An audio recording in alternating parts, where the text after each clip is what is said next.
Hi guys, so I'm doing my 60-day challenge trying to bring some knowledge and wisdom into the industry of solar and the fun things. Tonight we're going to have a quick look at 10 factors when sizing our cable in a PV installation. So obviously current carrying capacity is one of the things that sets our cable sizing out. We're going to be looking at whether on the AC side, how big are we going? Are we 100 amps? Are we 70 amps? Are we 60 amps? Are we 50 amps coming out of that inverter? So we need to get that armoured sized right, or that tri-rated sized right, going over to that inverter. And then same on the roof. Like, can we, if we're going to go down a cable size, we're going to be in 4 rather than 6 on the roof, then that's going to make a difference to that resistance of that cable. So that's one thing to keep in mind. Another thing to keep in mind is the volt drop. So obviously when we're doing our cable calculations using software or old school, getting out the pen and paper and the regs book, it's a tricky one to calculate and a difficult one to work through with regards to that one. Obviously the length of the cable is going to affect that volt drop, and then the system voltage as well. So if you're trying to keep all your strings in line with, I want to try and get 800 volts per string or 600 volts per string, then trying to get a consistency across the board, so you don't get any inductance or capacitor, like any problems further down the line. Especially when you get into your inverter, if you're mixing up your voltages at your MPP, then you're going to lose some efficiencies there. And that's a discussion for another time, that one. Temperature rating on the cable, that's going to affect it a lot when it comes to sizing, and what it's running through is also going to be coming into effect there as well. One of the things is the regulations for depending on whereabouts you're installing those cables. So if you're inside or outside, obviously the containment is going to make a difference to the rating of that cable.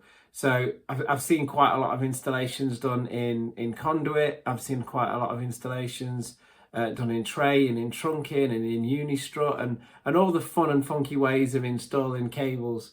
And as long as we're falling in line with those kind of sizing factors, then we're going to keep out of any problem areas.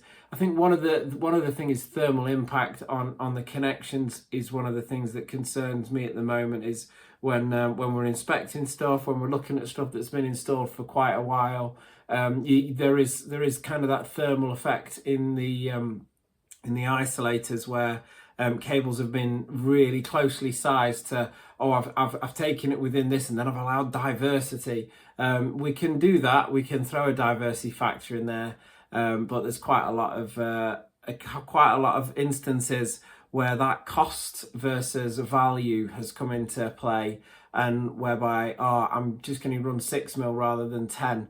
And that is not a good place to be trading off that value added when you're installing. If you imagine you've got a resistance on a cable, and that resistance is going to affect the performance of that system. So you've installed a system for a client and you've installed it in 4 mil when the option was there to go in 6. You imagine every day that panel is generating electricity, generating a voltage, generating a potential difference, pushing all the way down that little 4 mil when it could have been sliding down a 6 mil. So things like that are going to affect the overall performance of systems when you've got a salesman out the front end there thinking, I've got a specific annual yield of this and we're going to produce all this electricity and it's going to save you 25%. Then we have to install a system that matches or at least meets that. In best case scenario, we're beating it, because it's always nice to under promise and then over deliver when it comes to these types of things. So yeah, that's 10 important factors when sizing cables in a PV installation. I hope that's been a bit of interest, a bit of an idea on when we're selecting our cables. One of the other things, tri-rated cable in on the AC side of installations.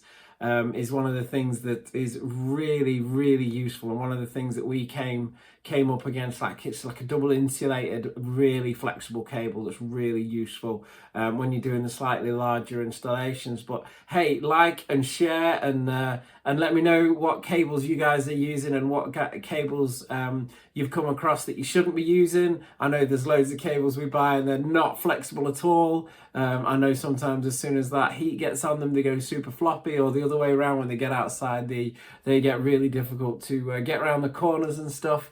So I'd love to know what you guys are using. Any feedback from you guys is absolutely great. Comment and like, share, give it to the lads if this is going to help them on the site or help them when they're designing their PV systems. That's Justin from Independent Solar Consultants. Hopefully shedding some light on cable sizing.